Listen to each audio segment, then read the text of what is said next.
The Iliad by Homer. Adapted and read to you by George Weidman with music and sound effects from Epidemic Sound. Book 1.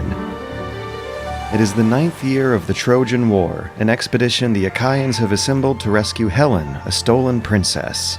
They've raided a nearby town and are returning to their ships with the spoils when our narrator appeals to the muses. Sing. Sing to me, O Muse, sing to me of the wrath of Peleus' son Achilles, and the pains thousandfold it wrought upon the Achaeans, hurling down to the house of Hades so many great souls, fighters' souls, heroes' souls, who became feasts for the dogs and birds.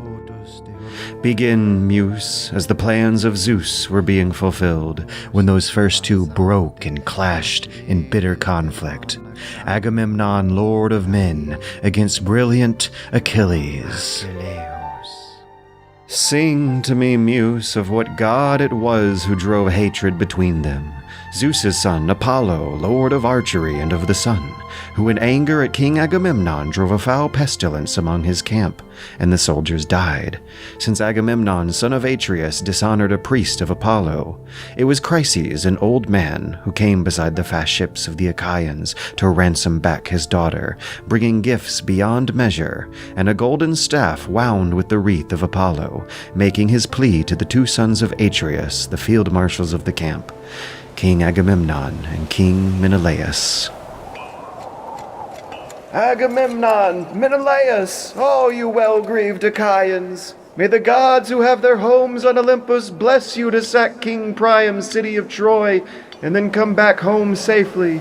Just please release my dear daughter. Accept these gifts as ransom. Honor the god Apollo, the distant deadly archer, the son of Zeus. The Achaean soldiers spoke together in agreement to respect Apollo's priest and accept the splendid gifts.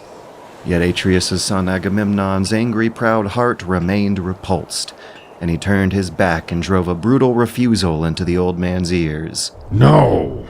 Never let me find you again near our beached vessels, old man. Not loitering now, nor crawling back tomorrow. Your staff and that wreath and those prayers afford you no protection from us. The girl, I won't give up the girl. Long before I ever do, she'll die of old age in my house, far from her native home and her weeping sire, forced to share my bed. Now go. Don't tempt my wrath any further, and we may let you leave alive. So he spoke, and the old man was terrified and obeyed. Silently he walked along the shore of the thunderous sea, where the battle lines of breakers crash and drag, and once at a safe distance, over and over, he begged to afford protection from Apollo through one of those prayers. Long and deeply, over and over, he said again and again, "Hear me, Apollo, lord of all the sources of light, son of Zeus and lord of the sun, protector of Chryses and Thebe, ye are one. If ever with ivy I fed your sacred flame, of all the bulls and oxen for you I've slain. God of the silver bow, thy shafts employ. Use your arrows and the Achaeans destroy." So he spoke in prayer, and Phoebus Apollo heard. Down, fiercely down from the peaks of Olympus he came, anger in his heart, silver-hooded quivers slung past his shoulders, and the silver shafts clashing as the god quaked in rage. Arriving at the Achaeans at nightfall away from ships he sat and let fly. He twanged his deadly bow and hissing feathers flew. On mules the infection first began, then on dogs the arrows ran. And later he aimed into the soldiers, the piercing shafts entering the men, phlegm and vomit and the final breath of death exiting the men. Day in, day out, the clustering corpse fires flared. 9 days the arrows swept up and down the host, and on the 10th Achilles came to the Achaeans to assembly, an impulse put into his mind by white-armed Hera, the goddess, since she felt pity when she saw these Danaans dying. Now when they were all assembled, Achilles of the swift feet stood up and spoke. "Son of Atreus, we have been beaten back. I fear our long campaign is lost, forcing us back home even if we should escape with our lives, if indeed war and plague likewise are fighting us together. Come then, let us ask a prophet, a holy man, or a diviner, or even one of those who reads dreams, since dreams come from Zeus, who might well tell us why Phoebus Apollo is so angry. Whether we missed a vow or sacrificed not enough oxen, maybe through the smoke of lambs or he-goats instead, he might somehow be made willing to beat the bane of this plague from us. He spoke, and thus sat down again, and among them stood up Calchas, Thestor's son, the most intelligent man who interprets the flying of birds. Calchas knew all things that were, all things to come, and all things past. Calchas knew how to bring the wind that sailed the Achaeans' fleet to Troy, through the art of divining that Phoebus Apollo gave to him. He stood and spoke with kind intention. "Ah, Achilles, dear to Zeus, you bid me to explain the reason for the anger of my lord Apollo, the deadly archer who strikes from afar? I could tell you, but you must agree, no, you must swear by your word and your hand to protect me. For I think I shall anger a powerful man who holds rule over us Argives. All the men of the Achaeans obey him. He is a mighty king who will have the upper hand when enraged by a commoner. Even if he swallows his wrath on that day, he may still nurse hatred for me after, in his heart of hearts, until he finally sees it fulfilled. Tell me then, will you swear to protect me?" Then Achilles of the swift feet spoke in reassurance. "Have no fear, speak of your oracles, tell us what you know that the god is telling you, for I swear by Apollo, son of Zeus, the very power you pray to, Calchas, that when you reveal the god's will, no one, not no one while I am alive and see light on earth, will lay his heavy hands on you beside the hollow ships. Not one of the Danaans, not even if it's Agamemnon you mean, he who now claims to be by far the highest of the Achaeans." And so Calchas grew courage and spoke out. "Well then, it is not for a missed vow or forgotten sacrifice that he blames us, but for the sake of that priest who Agamemnon dishonored, the one who begged for his daughter to accept ransom. It's from them that the grief of the deadly archer came to inflict and will inflict. No way will he free the Danaans from his loathsome havoc, not until we give back her father, the quick-eyed girl. No ransom, no price. And take to Chryses a rich holy sacrifice of our own. That is going to be the only way we might appease and persuade Apollo." Calchas spoke, and thus sat down again, and up stood Agamemnon, the heroic son of Atreus, raging, his heart filling black to the brim with anger from beneath, his 2 eyes shining with a semblance of searing fire. With a killing look he glared at Calchas. Fraudulent prophet! Not once have your prophecies pleased me. You enjoy foreseeing disaster. Nothing good have you ever foretold will come to pass. Only evil futures are dear to your heart, and now you peddle your claims to the Danaan assembly, alleging that the deadly archer Apollo laid onto us griefs because I was unwilling to accept ransom for that girl Chryseis? I rank her higher than Clytemnestra, my wedded wife. She's in no way inferior, not in build, nor stature, nor wit, nor accomplishment. But I am willing to give her back if that is the best for us all. What I really want is to keep my people safe and not see them dying. But fetch me another prize, so I'm not the only Argive here left without one single piece of our own plunder. My honor has been insulted in front of all of you, for all of you to see my prize going elsewhere." Then in answer spoke Achilles of the swift feet. "Just how, most glorious Agamemnon, most covetous of men, most grasping man alive, just how can the great-hearted Achaeans produce you a prize? I know of no troves of treasure we're keeping lying around, no stores of goods idling about. What we've plundered from the towns has already been portioned out. For you to recall it all and collect it back, that would be an insult to the honor of every single man here. So return the girl for now. Us soldiers will repay you thrice and 4 times over if Zeus grants us victory over Ilium, the strong-walled citadel of Troy." Answering him, then Lord Agamemnon declared, A fine warrior you may be, godlike Achilles, but don't play tricks on me. You'll not rob me of my soldier's right, not with tricks nor persuasion. What do you want? To keep your own prize and leave me lacking? Are you ordering me to give back the girl? First, let me get a new prize from the great-hearted Achaeans, something of equal value to my loss. and if no one does, I will take it myself. Perhaps the prize of Ajax, or that of Odysseus, or maybe your own prize, Achilles. But these matters, though, we can deliberate over later. Come now, let us haul down a black ship to the bright sea and assemble oarsmen and place oxen on board for sacrifice, along with Chryses' fair-cheeked daughter and all her beauty. Let one of our leading men go as captain and counselor to sacrifice to the great god the archer, Aias or Dominaeus or noble Odysseus, or you, son of Peleus, Achilles, the most terrifying of all my men. Glancing at him darkly, Achilles of the swift feet spoke. You, armored with shamelessness, your mind obsessed with profit, how could any of your men be convinced to obey your orders, to march into war and face mighty men in battle? I did not come here to fight Trojan men. Why should I fight them? The Trojans have never wronged me. The Trojans have never driven off my cattle or horses. Never in my rich soiled homeland did the Trojans come and lay waste to my harvest, since such great distance lies between us and them. Shadowy mountains and echoing seas. But no such distance between you and me, you shameless hulk. We accompanied you for your pleasure, for the honor of your brother Menelaus, and for the honor of you, dog-face. And all those things you care nothing for, and now my prize you threaten, after me and my men and the sons of the Achaeans suffered so much, never do I receive a prize equal to yours. Whenever we waste one wealthy Trojan stronghold or another, it's my arms to bear the brunt of raw savage fighting, and when it comes to dividing up the plunder, the lion's share is always yours, and back I go to my ships, clutching some scrap, a pittance that I love, over which I fight to exhaustion. No more.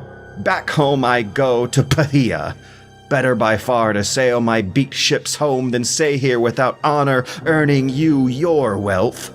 Then in answer to him, in turn said Lord Agamemnon, Run away and desert, if that's what your heart desires. I won't beg you to stay for my own sake. With me are many others who will do me honor, Zeus above all, whose counsel rules the whole world. You are just the most hateful of all the heroes loved by the gods. You live to quarrel and fight. You live for strife in this bloody grind of war, all because the gods decided to give you your great strength and overweening anger. Go home with your ships and your myrmidons. I care nothing about you or them. Your anger means nothing to me. But here is my threat to you.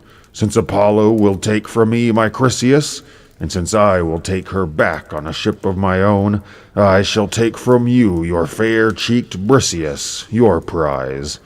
I'll go to your hut myself and take her, so that other men may shrink when trying to match with me. So he spoke, and a pain seized the shaggy breast of Achilles' heart, pounding, torn. Should he draw his long, sharp sword slung at his hip, rush through the crowd and kill the son of Atreus, or swallow his bitter gall and restrain his passion?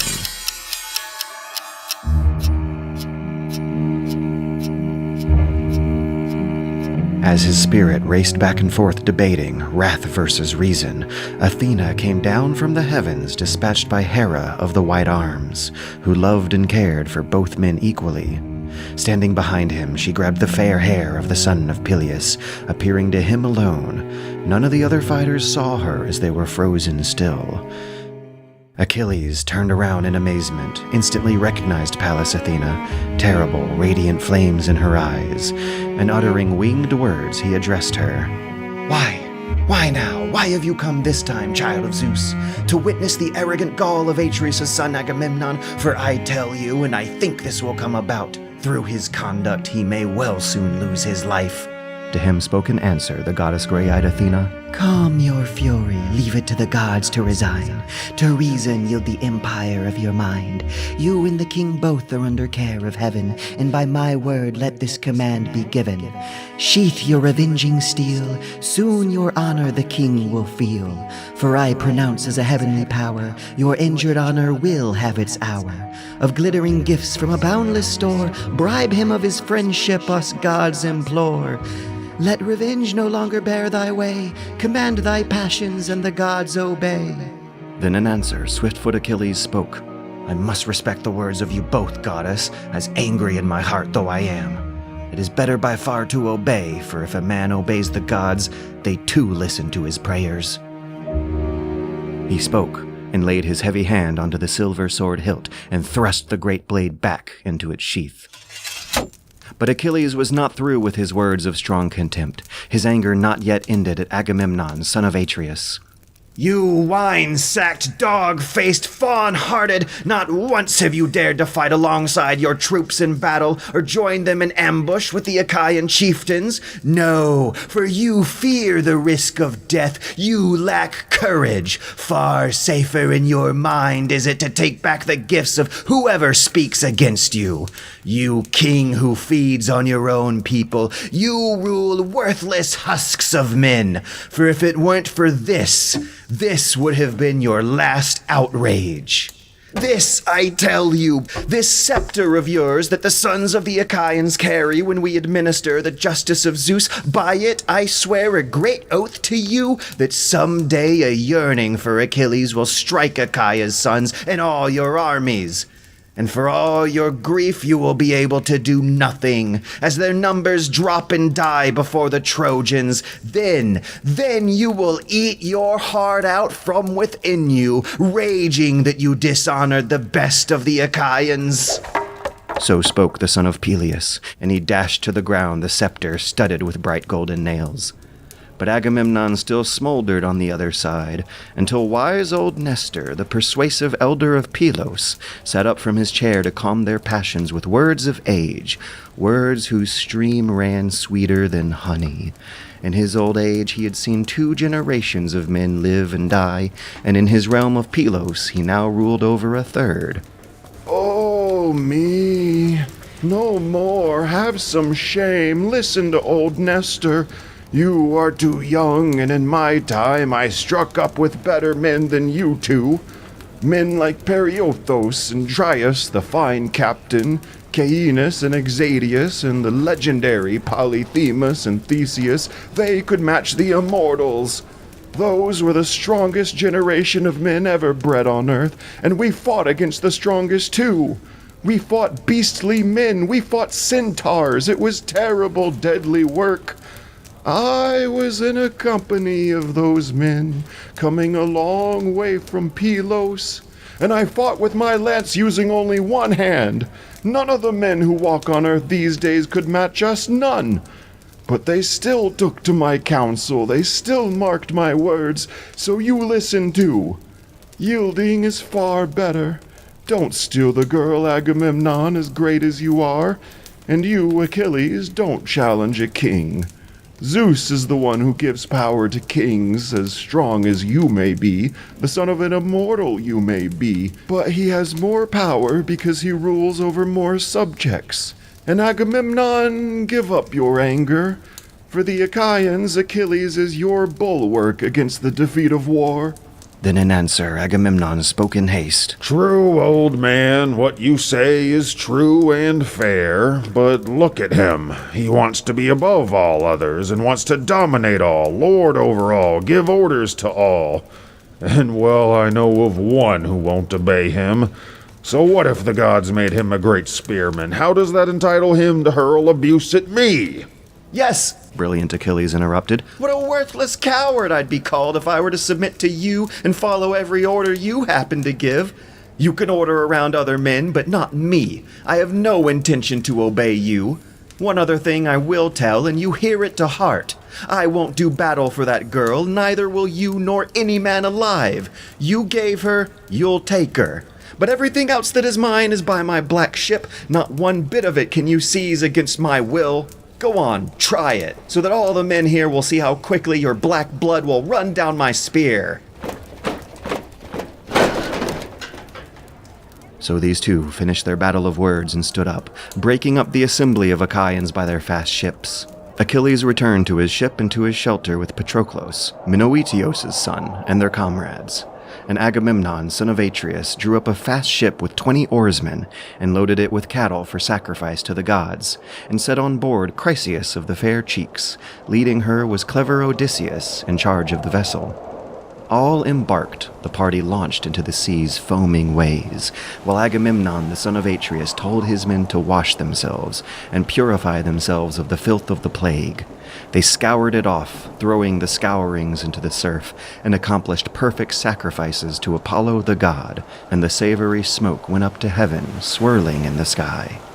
So the men were engaged and kept busy, but Agamemnon, still angry, made a threat to Achilles through his two heralds, Talthybius and Eurybates.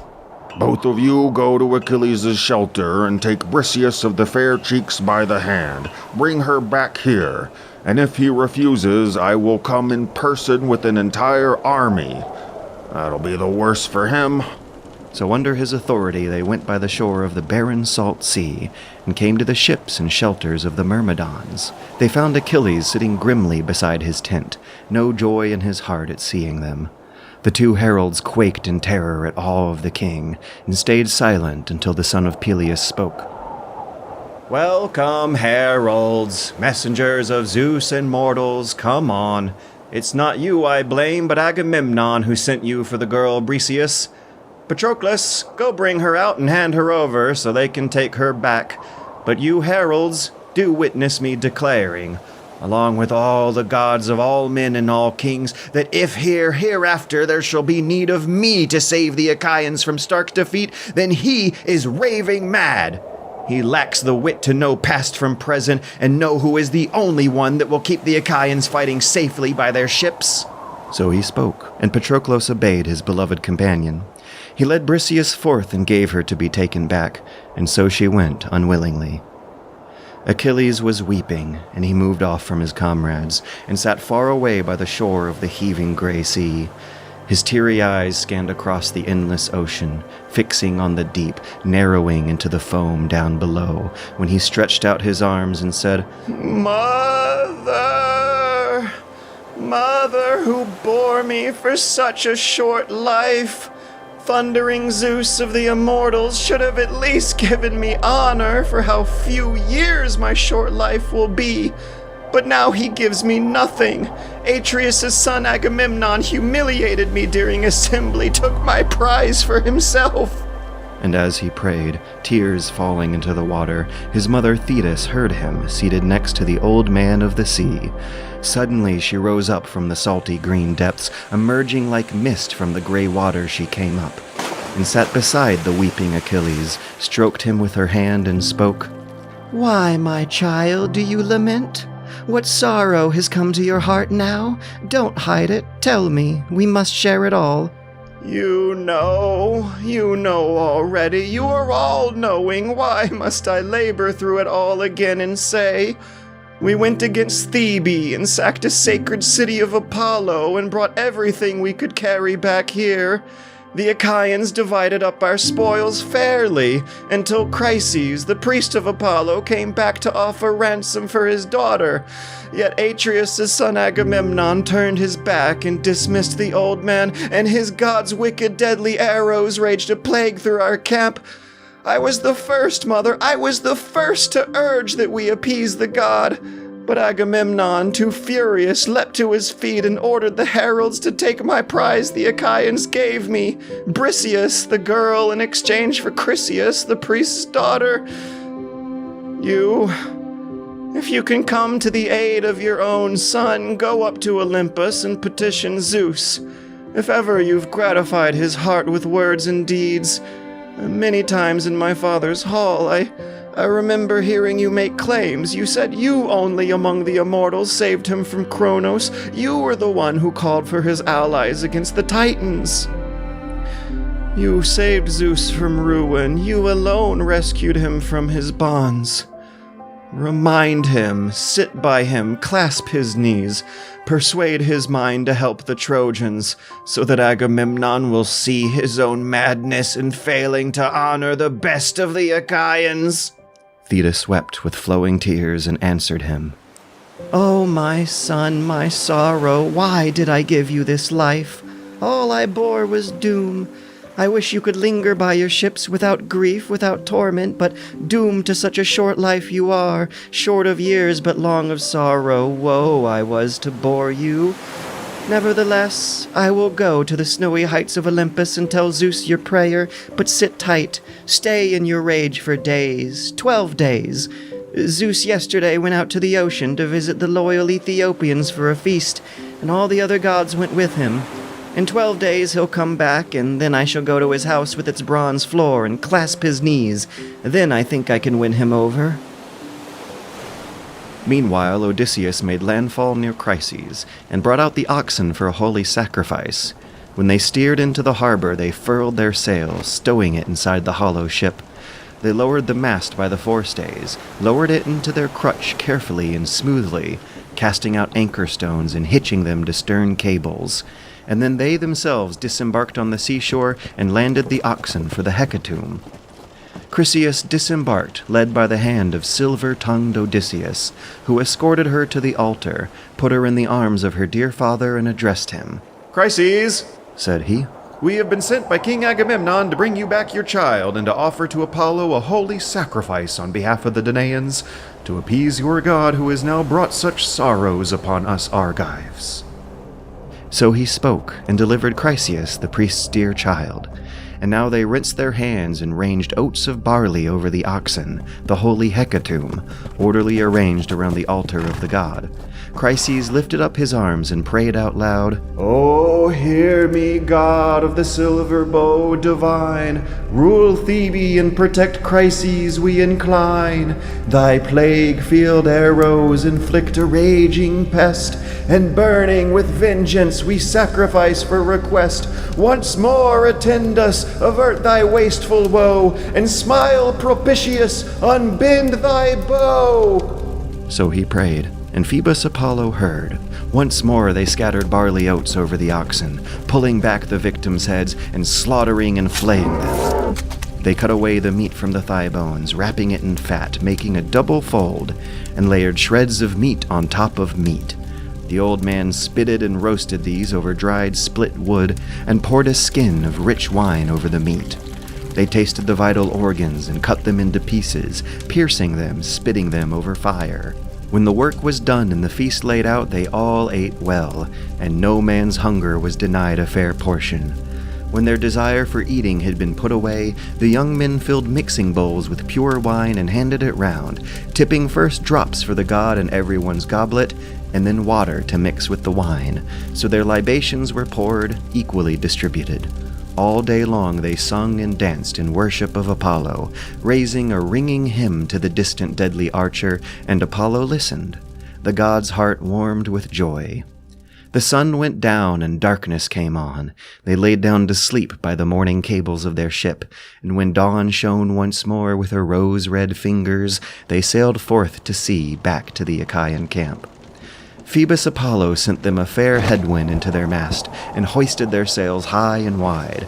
A strong bow wave sang loud around the vessel's cut water, and the fast ship ran, slicing through the billows, beaching the ship ashore onto the moist sand, where they propped posts against the hull, setting it high onto the beach, the men disembarking and dispersing into their various huts and vessels. But Achilles aboard his ship nursed his anger, raging it on. For days he stayed absent from the Achaeans' assemblies, where men debate and gain renown. For days he never went to join them in fighting, but gnawed at his own wasting heart, withdrawn, bitter for missing the war cry and for missing combat.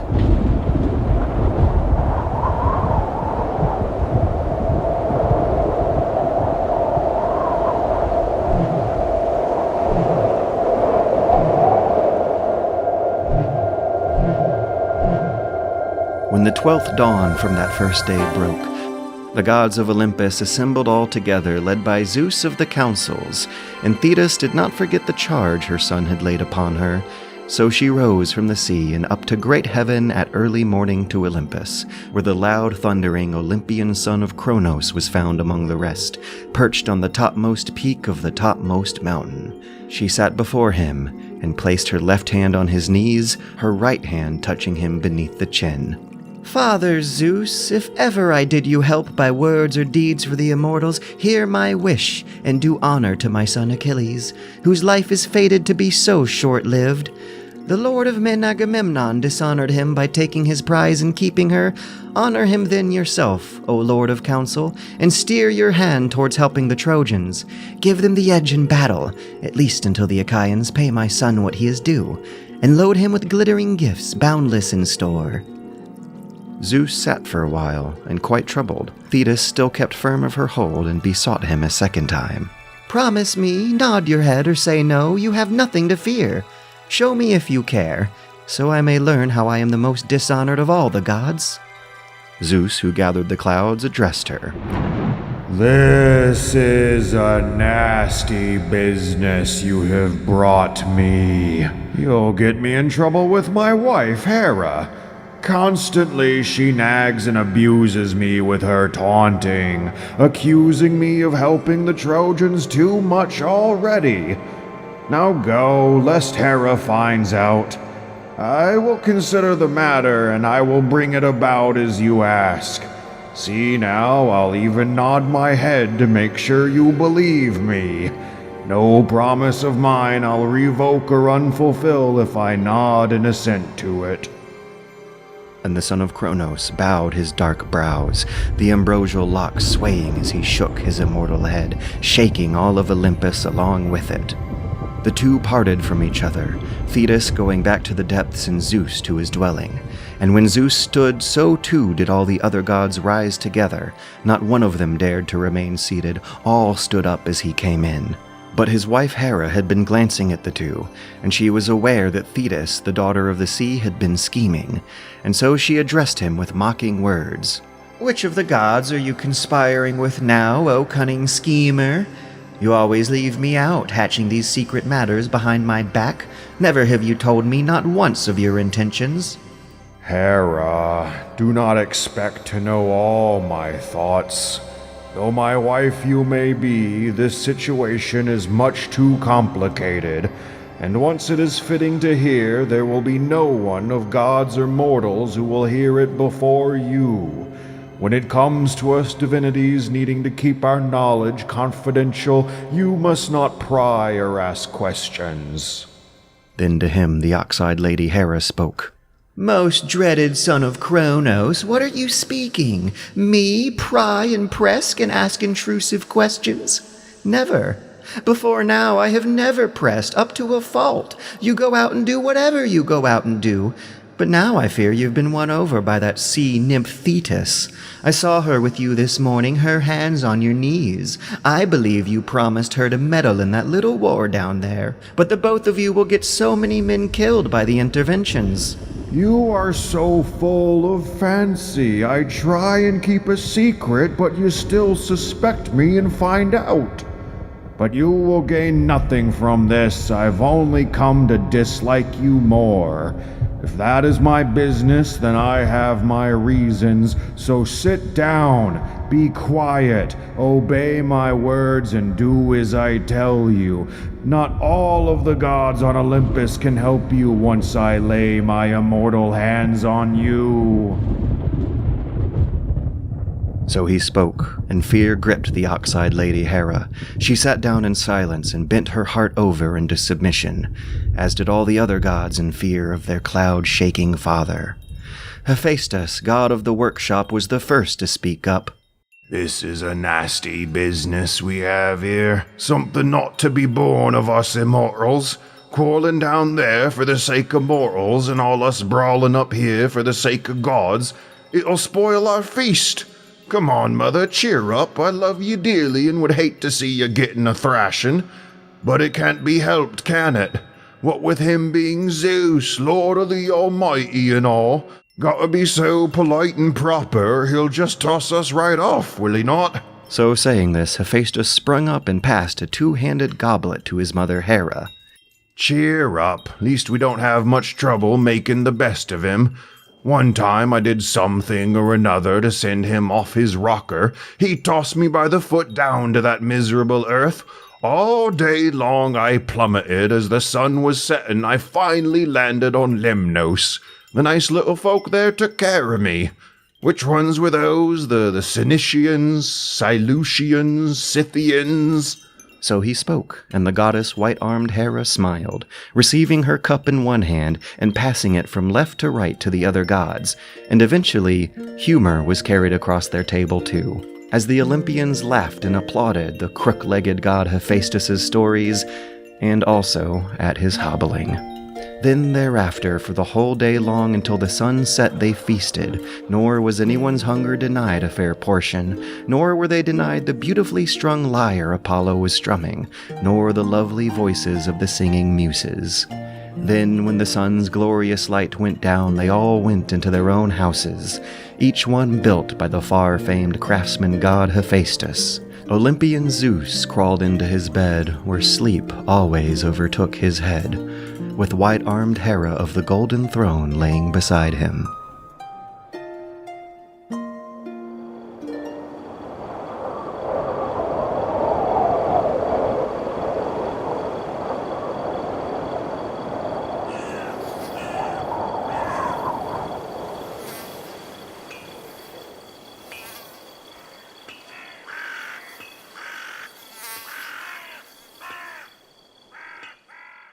Thank you for listening to Book 1 of the Iliad.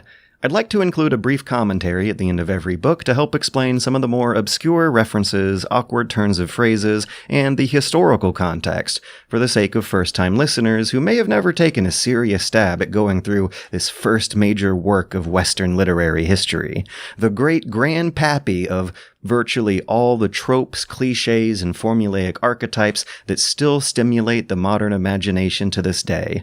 From all the classic war stories to convoluted medieval fantasy stories to expanded superhero universes to role-playing adventure systems to swashbuckling pulpy serials. But the Iliad is hardly the birth of campy entertainment. It is, by all its own rights, not even just an overwhelmingly impressive work of literary genius. The Iliad directly impacted the course of foundational academic studies, world-changing shifts in religious dogma, historical state decisions over war and peace, and arguably even the birth of Greek philosophy itself. But like any good fantasy story, the Iliad works so effectively because it immerses listeners into a mystical alien world. But the overwhelmingly detailed humanity of that world brings with it the realization that, as a work of historical fiction during his own time, Homer's world is really our own. Studying Homer is an entire career. It is impossible for one person to know everything going on here, and even the oldest surviving medieval manuscript of the Iliad from 1,000 years ago still has pages of scholarly notes scribbled into the margins, as messy and complicated as a book splattered with spilled spaghetti. Just like with the Bible, every single sentence is numbered and annotated. Countless generations of scholars have spent their entire careers debating on the precise translation of every single word. And for those who today, just like in centuries past, have Homer memorized by heart, I apologize. I've taken liberties in my version with the audience of first-time listeners on YouTube or Spotify or some such platform in mind, rewriting this epic line by line and steering the characters and language in a way that I hope attracts a new audience into loving this work just as much as millions of people throughout all of human history have. I've taken inspiration from some of the more modern popular translations, alongside some poetry from Alexander Pope's iambic pentameter version from 1715. I've made something that will sound absolutely familiar, but just unique enough to count as a new transformative version, because even Homer is not safe from capitalism and copyright. I also paid so much attention to sound design and voice acting because the Iliad is not meant to be read silently. Lucky for lovers of audiobooks, it was always meant to be performed out loud, at poetry festivals, where the poem's dactylic hexameter conveyed the rising and falling and crashing of sea waves, the pushes and pulls and retreats and then decisive blows of battle lines, and other such rhythms that are actually impossible to accurately translate into English. This is why every translation of the Iliad is quite different from each other. When translators make a translation of the Iliad, they'll combine a number of ancient historical fragments, including that 1,000-year-old Byzantine codex, to reconstruct an official, approved, standardized version that was current circa 150 BC according to records from the Library of Alexandria. And the first word of that Greek version will always be menin, for wrath or anger or rage. But grab any English version and you're rolling a 50% chance of that word being sing instead, before the translator jumps into the next big debate over whether the correct word for Achilles' emotion should be wrath, rage, or anger. And then next, is it the will of Zeus being fulfilled or the plan of Zeus? Were great souls, fighters' souls, or heroes' souls left behind for the dogs and birds? The poem itself is older than the English language, so if you put any two English translations side by side, they will never, ever perfectly match up. Greek grammar is so different from English grammar that words can be rearranged liberally while still saying the same thought. A reminder that people who work in the localization business are constantly trying to hammer home to the popular audience that there really is no such thing as a perfect machine translation. So with that in mind, I'm not aiming to tell it the way the Greeks would have told it, nor have you imagine it the same way the Greeks would have imagined it. But I absolutely, positively want you to be as captivated and enthralled as the Greeks would have been. But no matter which version of the Iliad you're reading or hearing, you'll encounter a lot of outdated references and strange names and odd redundancies, used by the original Greek poets as synonyms to keep the glue of their rhythm bound together. So let's get started. If you hear the words Achaeans, Danaans, or Argives, those are all roughly synonymous with Greeks. However, this poem takes place so far back in history that the concept of a collective Greek identity didn't really exist yet. It only arguably begins here, with Agamemnon assembling what is thought here to be a temporary alliance of city-states that is collectively called the Achaeans, Danaans, or Argives. Likewise, the city of Troy on the other side of the front is also called Ilium or Ilios, and the greater regional area the city of Troy is located in is Lycia, its inhabitants Lycians. On a modern map, that's the Mediterranean shoreline of northwestern Turkey. The Trojans will also be called Dardanians, after the nearby sea strait of the Dardanelles. So, to also fit the rhythm of his poetry, Homer will sometimes be calling the Trojans Lycians or Dardanians. Further complicating things is the fact that the Iliad is just the second installment of an 8-part series detailing much more of the drama behind the entire Trojan War. The Iliad actually just covers a handful of Trojan War characters over a handful of weeks. In Part 1, the Achaeans assembled this alliance together to recover Helen, a princess of the Greek city-state of Sparta who was stolen away from her king by the handsome, boisterous Prince Paris, who will sometimes also be called Alexandros, referencing something of a nickname he was known by before entering the royalty class in that earlier installment, Part 1, which has now been lost. Whether or not Helen went consensually by her own will changes from story to story from one version to the next, but in Homer's version, she doesn't exactly seem like an unwilling captive. Greek mythology had no established canon, and the religious dogma was more concerned with nailing the precise procedure of public sacrifices, rituals, and feasts and festivals than it was over the precision word choice of their sacred stories, all of which owe to those stories being created in a time before formalized, systematized, state-sponsored writing systems. As works of memorized and spoken poetry, much of the redundancy, repetition, and lengthy asides and sub-stories you'll hear were simply practical tools of a trade to keep a poet's mind focused on what's to come several lines ahead of what the muscle memory of their mouths would be reciting. But that doesn't mean that the ancient poets weren't capable of drawing their plot outlines visually, or developing their own personal or professional systems of symbols to keep track of which character goes where and which events happen when. One of the most staggering historical implications of Homer's popularity is how close the alleged dating of his alleged authorship, which would have been the 700s or 800s BC, roughly correlates with the decades when a proper Greek alphabet started being adopted, 700s or 800s BC. It's quite possible that the ancient Greeks developed their own alphabet for the purposes of, or at least the practices coming from, recording Homer. Our modern-day Latin alphabet directly descends from the systems that were being made in Homer's time. The ancient Greek alphabet is actually a spin-off branch of the ancient Phoenician alphabet, which the Greeks imported from the Middle Eastern coastlines of the ancient Levant. Before that alphabet, and long before Homer, there was a far older flavor of ancient Greece, a version of Greece with no white fluted pillars, a Greece without the buff, naked gods chiseled out of marble, a version of Greece whose aesthetic style would be hardly recognizable to an untrained modern eye, until spotting the immortal, ever-present symbol of a bronze soldier's broomed helmet, which frequently adorns their artifacts. This older period of Greece that Homer is singing about, and its hazy origins in Bronze Age mythic prehistory, can still be heard in the nostalgic ramblings of old Nestor, who mingled with a generation of mythological characters from even older, more anonymously authored mythmakers. Nestor is from the generation of Icarus and Daedalus, Theseus and the Minotaur, and of King Midas and the Golden Touch.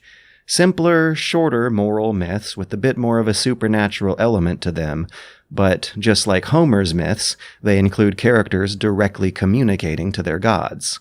That setting, that historical period that Homer's historical fiction evokes, is a period the archaeologists call the Mycenaean period, circa 1600s to 1100s BC, and the hazy supernatural prehistory that the Greeks were mythologizing comes from them emerging out of a dark age of forgotten knowledge.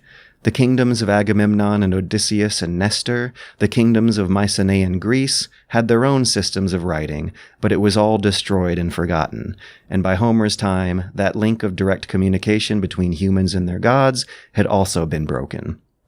The artwork I've associated with Book 1 here is called the Pylos Combat Agate, which was found in the tomb of a Mycenaean warrior buried circa 1450s BC. It's remarkably beautiful and prophesizes what Greek art would start looking like 600 years later, and it anachronistically contradicts a lot of previous assumptions about just how early the ancient world would have been able to create artwork so intricate and detailed. It's only about 1.5 inches across. When the archaeologists first dug it up, they thought it was a bead, as it was covered by a dull deposit of limestone before they started carving away to uncover the gorgeous beauty beneath. It probably required some kind of magnifying lens to make, but it is dated to a period from before those were assumed to be around. One clever low-tech solution they could have used was keeping drops of water on top of curved glass to magnify the detail work, while assistants would be pumping away at human-powered Dremels and drills. It so perfectly resembles the modern cliches of Homer's exaggerated heroics that the cynic in me almost doesn't want to believe it. But a hoax is not likely to have happened here. The excavation was done by a public university, with their transparent methods published online to everybody. It was originally used as a seal stone before becoming a burial offering, but it's not likely that this artwork was made by the Mycenaean Greeks. They weren't exactly known for being skilled at the humanities. They did have a writing system, sure, but it wasn't a very exciting one. It was used almost exclusively for keeping inventory records or issuing orders. The archaeologists and Homer both agree that the Mycenaeans were pirates, a more brutal warrior society from a more primitive, violent time and place. Though he does glorify their heroism and their masculine bravado and virility, he also reflects with complete empathetic tragedy over the consequences of living under such a system. The Mycenaean civilization collapsed as violently as it operated, ending with a foreign invasion from some other violent warmongering clan. The current consensus is that this minutely carved jewel found in a Mycenaean grave actually came from the Minoan civilization, from across the sea on the island of Crete.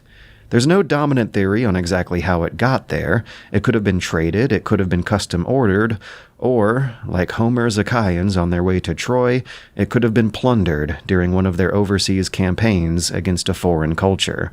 But like I mentioned earlier, Homeric studies is a fragmented discipline full of controversies, assumptions, and arguments that have not yet been settled.